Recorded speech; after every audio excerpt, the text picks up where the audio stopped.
बाजार बोलता है, इसमें हम एफआईडीएस का डेटा पढ़ेंगे। तो एफआईडीएस के डेटा में अगर हम देखें तो कल एफआईज ने खरीदारी की है और मार्केट में ये एक अच्छी चीज है कि एफआईज 800 करोड़ से ज्यादा की खरीदारी करके ले गए हैं। अगर हम देखें तो एफआईज ने जो खरीदारी की है वो करीब 945 करोड़ रुपए की डीआईज ने 953 करोड़ की बाइंग की है।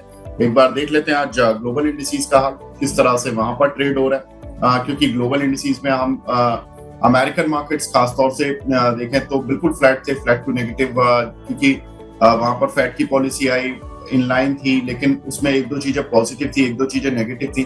उन पर विस्तार से बात करेंगे। शंघाई में करीब 1% की गिरावट इस समय चल रही है। हैंसेंग, निकाई, कोस्पी सभी में थोड़ा लाल निशान बना हुआ है। तो आज ग्लोबल इंडिसेस की वजह से थोड़ा सा मार्केट लैकलस्टर सा मूव कर रहा है। एक बार देख लेते हैं कि कौन से शेयर हैं जो कि आज अच्छा स्ट्रेंथ दिखा पा रहे हैं ऐसे मार्केट में भी। तो इसमें देखें तो D6 इंडिया करीब 6% ऊपर है, पारस डिफेंस करीब 6% ऊपर है, आसाई इंडिया 5%, पावर इंडिया करीब 3.5% और एवेंटेल में करीब 3.25% का उछाल देखने के लिए मिल रहा है। एक बार देख लेते हैं कौन से काउंटर हैं जो कि टॉप लूजर्स हैं, जहां पर कि आज थोड़ी सी फिसलन देखने के लिए मिल रही है, गिरावट देखने के लिए मिल रही है। तो साइन करीब 4% नीचे, EMIL करीब 4% नीचे, इंटेलेक्ट डिजाइन करीब 2.5% नीचे, SBI कार्ड और इक्विटास बैंक ये सभी 2.5% नीचे आ रहे हैं। एक बार देख लेते हैं कि फेड की पॉलिसी, क्योंकि फेड की पॉलिसी में हमें काफी सारे जो चीजें थी वो विस्तार से बात करनी होगी। फेड पॉलिसी में अगर देखें तो ब्याज दरों में तो कोई बदलाव फेड के चेयरमैन ने नहीं किया, लेकिन ब्याज दरें करीब 4.25% से 4.5% पर स्थिर की है। इस साल 2 बार कटौती की उम्मीद की जा रही है। 2025 के लिए महंगाई दर अनुमान बढ़ाया, महंगाई दर अनुमान 2% से बढ़ाकर 3% किया है।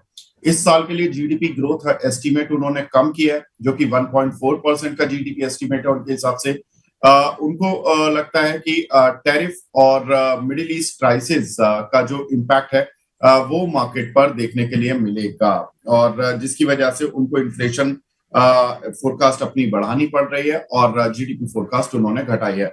सनी सर कैसे देख रहे हैं ये जो सारा कुछ हुआ है, मिडिल ईस्ट क्राइसिस और फिर अमेरिका की फेड पॉलिसी में उसका जिक्र होना और टैरिफ को लेकर बातें होना, इन्फ्लेशन फोरकास्ट स्पेशली, क्योंकि कितने सालों से जब इन्फ्लेशन उनका 8-10% भी पहुंच गया था, सो देवर टारगेटिंग की 2% का इन्फ्लेशन आ जाएगा, और अब इन्फ्लेशन टारगेट उन्होंने फाइनली अब जाकर हारकर उन्होंने टारगेट ही बढ़ा दिया 3% का। इसको कैसे देख रहे हैं आने वाले समय में? ये डेफिनेटली जो ट्रम्प टैरिफ का जो इम्पैक्ट है वो अगर हम यूएस इकोनॉमी पर देखें तो एक्चुअल इम्पैक्ट जो प्ले आउट होगा वो जुलाई ऑनवर्ड प्ले आउट होगा। तो वैसे भी जो 3 मंथ का विंडो जो ट्रम्प साहब ने सभी को दे रखा है that will get over on close to 9 to 10 July. और उसके बाद क्या ट्रेड डील्स होती है इंडिविजुअल कंट्री के साथ, बट जिस तरह से चाइना के साथ ट्रेड डील की बात चल रही है, जो tariff रहेगा that will be more than 30-40% as far as the China import from China is concerned। तो मुझे लगता है कि इन्फ्लेशन डेफिनेटली थोड़ा सा ज्यादा हो सकता है अगर यूएस में इम्पोर्ट लेड इन्फ्लेशन, और उसी के चलते मुझे लगता है कि जो इन्फ्लेशन का अनुमान है उसमें कहीं ना कहीं फेड ने इंक्रीमेंट लिया है।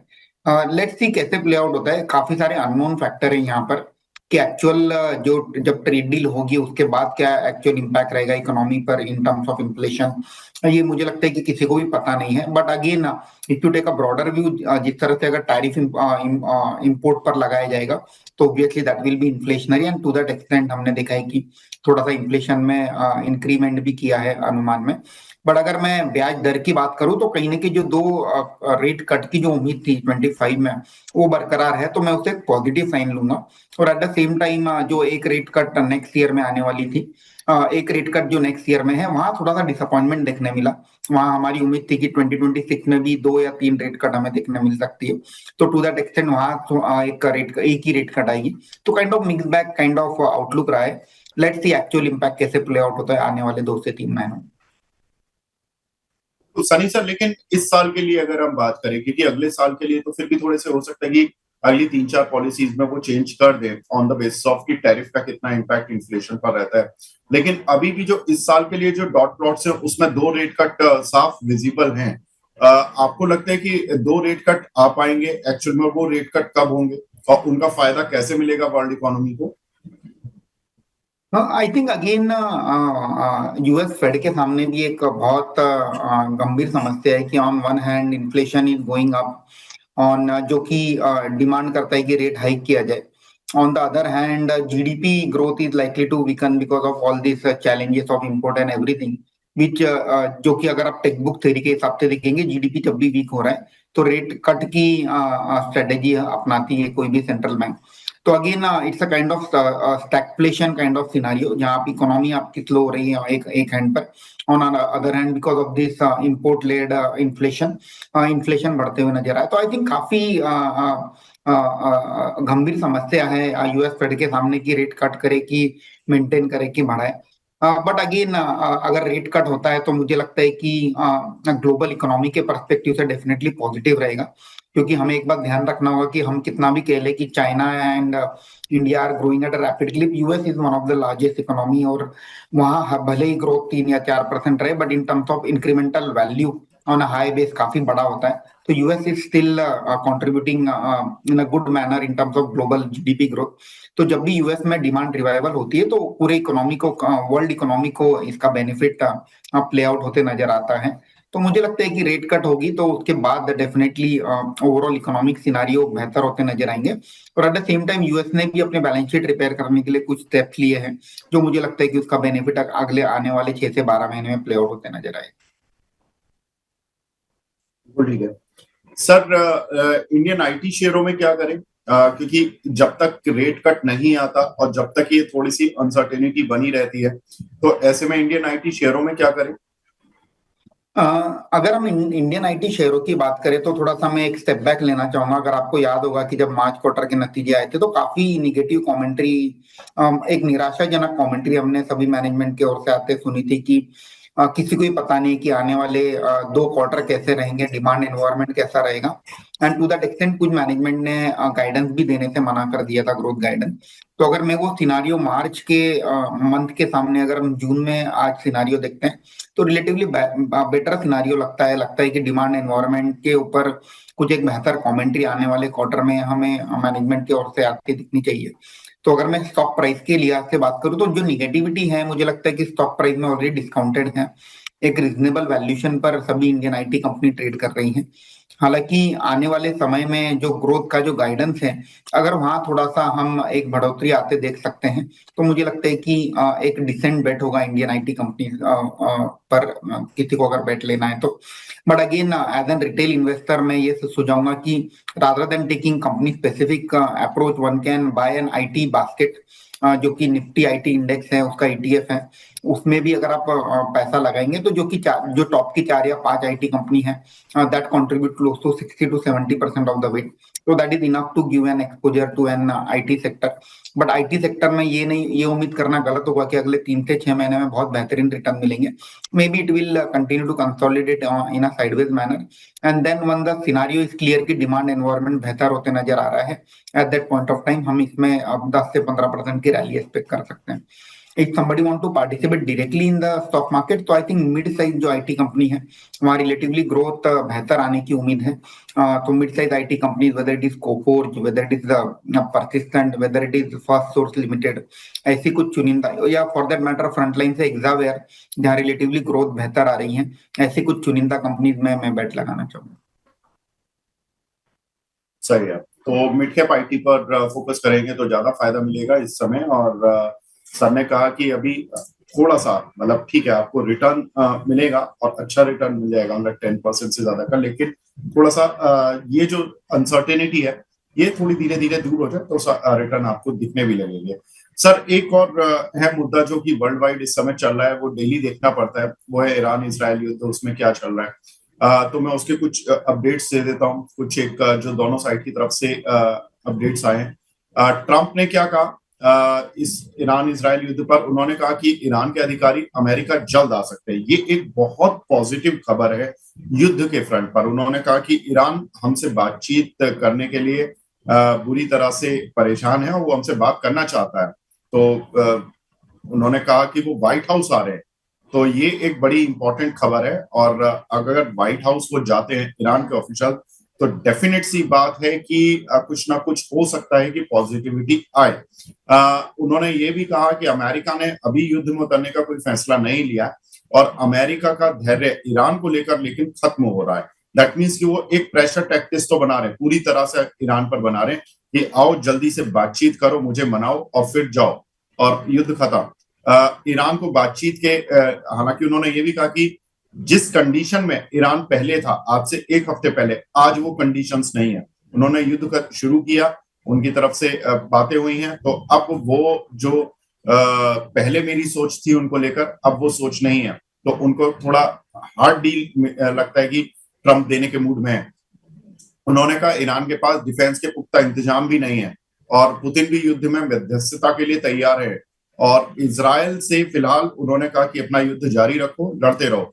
तो दैट मीन्स कि ये क्लियर है सर कि अमेरिका पूरी तरह से इस युद्ध में इन्वॉल्व है और अमेरिका जब तक नहीं चाहेगा ये युद्ध खत्म नहीं होगा at least.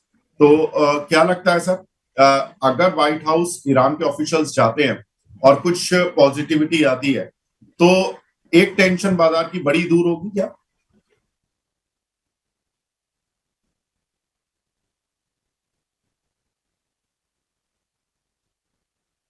Definitely I I think think अगर सनी हम सर से ईरान और यूएस में अगर कोई समझौता होते देख सकते हैं तो मुझे लगता है कि काफी पॉजिटिव डेवलपमेंट रहेगा जियोपॉलिटिकल टेंशन के फ्रंट पर, क्योंकि अगर आप यूएस का स्थान देखेंगे उनका स्थान एक ही रहा है कि अनकंडीशनल सरेंडर करना होगा, जहां पर ईरान जो है अपने न्यूक्लियर एम्बिशन को साइड में रखकर आगे बात करेगा। तो आई थिंक ये काफी बड़ी एक बड़ी कंडीशन है। तो एक बात काफी क्लियर है कि यूएस और इसराइल को ये नहीं चाहिए कि कोई any country should again do a nuclear enrichment. तो उसी के चलते मुझे लगता है कि ये जो पूरा मुद्दा है उसके आसपास ही घूम रहा है। तो any positive development on geopolitical tension front will be positive for an Indian as well as global economy। Crude के दाम जो रिसेंटली स्पाइक हुए हैं वहां पर हम थोड़े कूल ऑफ होते देख सकते हैं, और अगर क्रूड कहीं ना कहीं कूल ऑफ होगा तो मुझे लगता है कि obviously overall economy as well as certain sectors के लिए पॉजिटिव होते नजर आएगा। लेट्स सी, ट्रैक करना होगा डेवलपमेंट का कैसे प्ले आउट होती है ये पूरी development between US, Iran and Israel. Sir ऐसे में जो ऑयल कंपनीज हैं या जो ऑयल रिलेटेड जो डेरिवेटिव्स यूज करती हैं, लाइक पैकेजिंग कंपनीज हो गया या पेंट कंपनियां हो गया, इन सभी पर किस तरह का आउटलुक रखना चाहिए? अगेन विवेक जी, ये जो स्पाइक है हाल ही में पिछले एक सप्ताह में देखी है हमने। तो यूजुअली जो भी कमोडिटी का इम्पैक्ट है वो यूजुअली 2 से 3 महीने के लैग से प्ले आउट होते नजर आता है। तो सिनारियो वन, अगर ये जो क्रूड रिसेंटली स्पाइक हुआ है इसमें अगर कूल ऑफ हो जाता है आने वाले 8 से 15 दिनों में, तो मुझे नहीं लगता है कि कोई बहुत बड़ा इम्पैक्ट हमें जितने भी क्रूड और क्रूड रिलेटेड डेरिवेटिव जो है जो कंज्यूम करती है जो कंपनी, उसमें कोई बहुत बड़ा इम्पैक्ट देखने मिलेगा।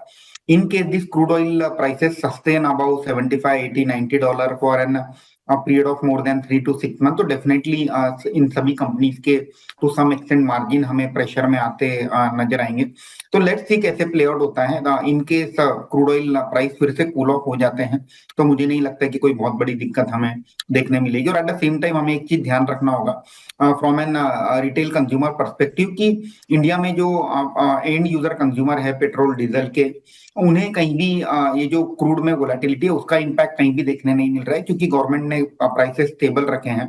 तो इन्फ्लेशन के परस्पेक्टिव से भी मुझे नहीं लगता कि इकोनॉमी में कोई इमीडिएटली कोई बहुत बड़ा इम्पैक्ट हमें प्ले आउट होते नजर आएगा। हालांकि yes, definitely oil marketing companies के जो प्रॉफिटेबिलिटी है उसमें टू सम एक्सटेंट डेंट आ सकता है अगर क्रूड ऊपर के लेवल पर कंटिन्यूसली सस्टेन करता है। ठीक है। सर ईरान ने क्या कहा इस पूरे स्टेटमेंट पर, वो भी बता देते हैं दर्शकों को। अमेरिका के युद्ध में उतरने पर उन्हीं को भारी नुकसान होगा, यानी कि ईरान देखिए जितना बोल सकता है वो तो बोल ही रहा है। अब वो कह रहे हैं किसी के सामने सरेंडर नहीं करेंगे। अब वो एक तरफ ये बोल रहे हैं कि हम सरेंडर नहीं करेंगे, दूसरी तरफ वो बात कर रहे हैं कि डोनाल्ड ट्रंप बोल रहे हैं कि उनके ऑफिशियल्स अमेरिका आने के लिए तैयार है।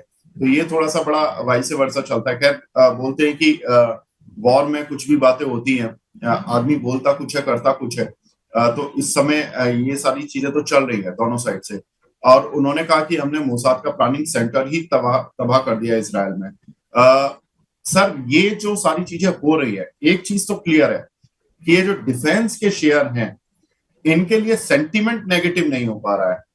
क्या ये लगता है कि जब कभी भी सेंटिमेंट चेंज होगा इनका तो ये शेयर गिरेंगे, या ये इस आउटलुक के साथ चलेंगे कि भाई इनकी ऑर्डर बुक बड़ी है और बार बार जियोपॉलिटिकल रिस्क अराइज हो ही रहे हैं कहीं ना कहीं, तो डिफेंस को लेकर हथियारों की जो खरीद है दुनिया भर में वो चलती रहेगी और हमें भी फायदा मिलेगा। मैं कल एक खबर पढ़ रहा था कि शायद हम ग्रीस को ब्रह्मोस मिसाइल सप्लाई करने वाले हैं, जो कि टर्की का एक बड़ा दुश्मन कहा जाता है। दैट मीन्स कि अब हम उन लोगों को टारगेट कर रहे हैं जो हमारे साथ भारत पाकिस्तान युद्ध में हमारे अगेंस्ट खड़े हुए थे, तो उनके जो दुश्मन दोस्त देश है उनको हम हथियार सप्लाई करेंगे, तो पैसा भी मिलेगा।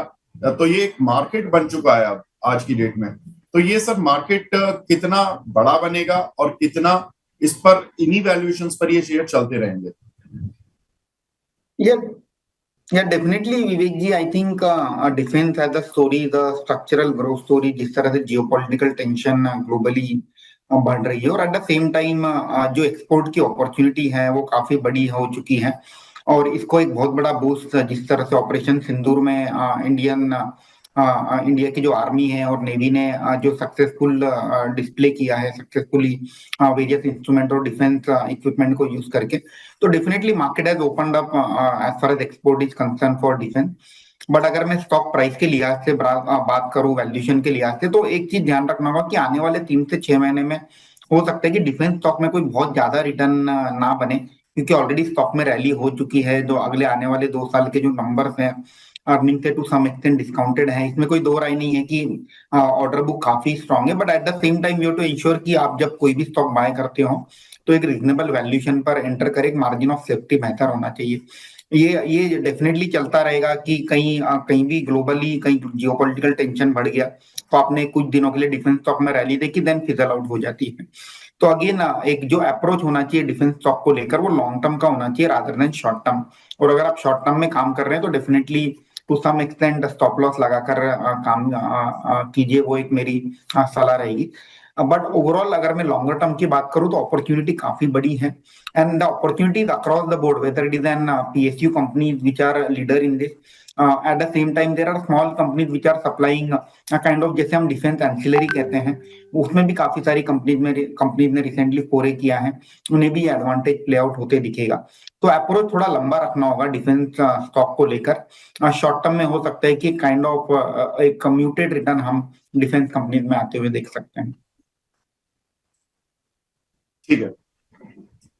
एक और बड़ी खबर सर, जेपी मॉर्गन की एक वार्निंग आई है जिसमें कि उन्होंने कहा है कि टैरिफ का असर अब अमेरिका में दिखने लगा है और कंज्यूमर स्पेंडिंग पर खासतौर से ये असर दिख रहा है।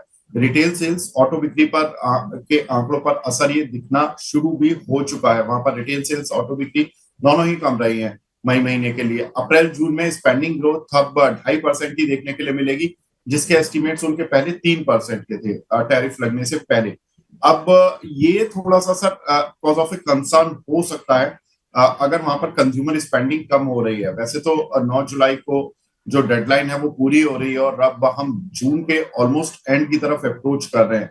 अभी तक कोई बड़ी ट्रेड डील अमेरिका जितना हर बार बोलता है, डोनाल्ड ट्रंप शायद इस चीज में फंसे हुए भी हैं कि हर बार बोलते हैं कि इस वीक में मैं बड़ी ट्रेड डील साइन करने जा रहा हूं और आता कुछ है नहीं ट्रेड डील के नाम पर। तो सर ये थोड़ा सा सरदर्द शायद डोनाल्ड ट्रंप के लिए बन गया उनके ही देश में, और ऐसे में जो हमारी टेक्सटाइल कंपनियां हैं, जो हमारी एक्सपोर्ट कंपनियां हैं, उनको लग रहा है कि टेम्परेरी हिट लगेगा जब तक कि अमेरिका स्टेबल नहीं हो जाता। अगेन अगर हम इंडियन टेक्सटाइल इंडस्ट्री की बात करें तो और अगर आप थोड़ा सा ग्लोबली सिनारियो देखेंगे तो जो मेजोरिटी जो टेक्सटाइल हब है जैसे चाइना या फॉर दैट मैटर बांग्लादेश, इनमें इंडिया के मुकाबले थोड़े जो इंपोर्ट टैरिफ है वो हायर एंड पर है। और eight the same time Bangladesh की अपनी ही खुद की अलग दिक्कतें हैं, पाकिस्तान की थोड़ी अलग की दिक्कतें। तो मुझे लगता है कि इंडिया इन ओवरऑल केओस एक काफी वेल प्लेस है अगर हम टेक्सटाइल इंडस्ट्री के नजरिए से बात करें। तो हालांकि यस डेफिनेटली अगर कंजम्पशन डिमांड स्लो डाउन होती है यूएस में तो टू सम एक्सटेंट टेक्सटाइल में भी उसका इम्पैक्ट देखने मिलेगा। But if I do a relative peer comparison, India is a well place as compare to the other player. So जो इंडिया की जो मानी हुई कंपनीज हैं जो यूएस को एक्सपोर्ट करती हैं, जैसे गोकुलदास एक्सपोर्ट, और for that matter Welspun living, और for that matter KPR mill which is again one of the leader as far as textile industry is concern. मुझे लगता है कि they are all well place. और जिस तरह से यूएस में भी अब फेस्टिवल सीजन की जो इन्वेंट्री बुकिंग है वो हम देखते हैं कि सितंबर अक्टूबर नवंबर के बीच में कंप्लीट होते नजर आती है। तो अगर किसी का हॉराइजन 6 महीने का है, कीपिंग इन माइंड की द यूएस में जो दिसंबर का जो फेस्टिव सीजन है उसको टारगेट करते हुए, तो हमारा व्यू कंस्ट्रक्टिव रहेगा। बट अगेन सिलेक्टिव जो कंपनी है, बड़ी कंपनी, वहां position to some extent portfolio में बना सकते हैं।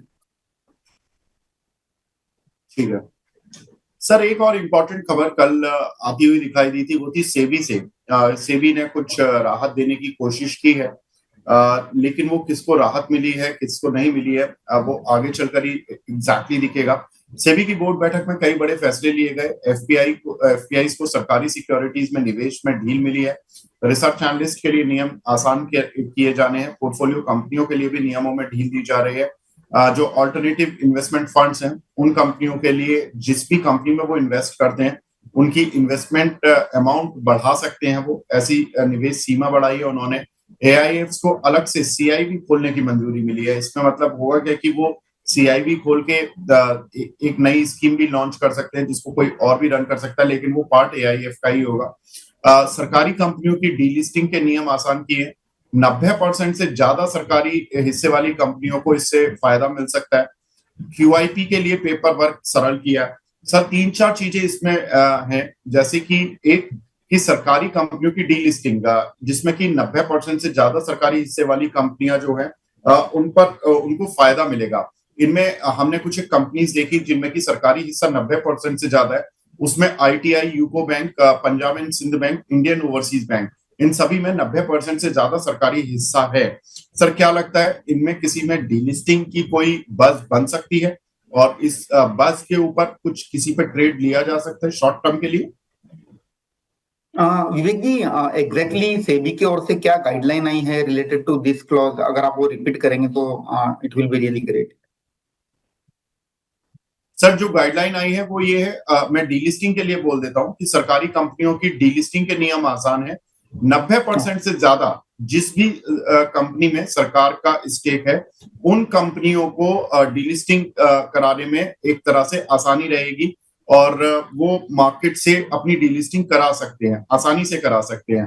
तो ये जो कुछ कंपनियां हैं, ITI, UCO bank, Punjab and Sind bank, Indian Overseas Bank, इनमें 90% से ज्यादा स्टेक है गवर्नमेंट का।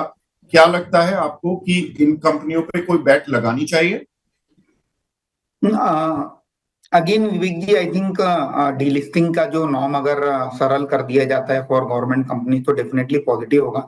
बट एक चीज हमें ध्यान रखना होगा कि इंडिया में जो डीलिस्टिंग का जो मार्केट है वो बहुत नैरो है। हार्डली आप देखेंगे 4 या 5 साल में 1 या 2 कंपनी हम डीलिस्ट होते देखते हैं, क्योंकि काफी इसमें शेयर होल्डर एक्टिविज्म बहुत रहता है।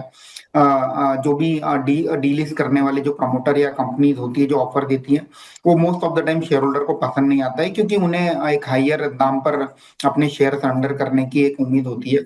तो again it's a very rare opportunity जहां डीलिस्टिंग के थ्रू आप मार्केट में पैसा बना सकते हैं। और अगेन ये थोड़ा प्रोसेस लंबा होता है, तो शॉर्ट टर्म में मुझे नहीं लगता है कि डीलिस्टिंग के डेवलपमेंट पर कोई किसी ने कोई स्टॉक मार्केट में बैट लेना चाहिए। Rather than there are many other opportunities in the market, आप उस पर फोकस कीजिए तो बेहतर होगा। ठीक है सर, एक और चीज जो कि एफपीआई को सरकारी गवर्नमेंट सिक्योरिटीज के निवेश में ढील दी जा रही है, इससे आपको क्या लगता है सर? जो गवर्नमेंट डेट वाली जो कंपनियां हैं जो इन इस सेगमेंट में काम करती हैं, लाइक पीएनबी गिल्ड्स जो कि डेट सिक्योरिटीज में इन्वेस्टमेंट कराने का काम करती है, क्या उस कंपनी पर फोकस करना चाहिए? अगर एफआईआई आएंगे तो थोड़ा उस कंपनी का टर्नओवर पर असर पॉजिटिव साइड पर पड़ सकता है? आई थिंक यस डेफिनेटली, अगर फॉरेन इंस्टीट्यूशनल इन्वेस्टर का पार्टिसिपेशन बढ़ेगा ओवरऑल इंडियन बॉन्ड मार्केट में, तो एक सिलेक्ट डीलिंग कंपनी होती है, जैसे आपने पीएनबी गिल्ड का नाम लिया, Then there is one subsidiary of ICICI Bank which is also into this handling of this debt security. तो डेफिनेटली वॉल्यूम बढ़ते हैं तो ये सब कंपनीज को बेनिफिट होते प्ले आउट होते नजर आएगा। हालांकि जो क्वांटम ऑफ बेनिफिट है वो कितना होगा वो थोड़ा स्टडी करना होगा, इमीडिएटली कोई बता नहीं पाएगा। बट अगर मैं थोड़ा लॉन्गर टर्म का होराइजन लूं तो ये आपका जो अनुमान है सही है कि ये कंपनीज को बेनिफिट होते नजर आएगा लंबे होराइजन में।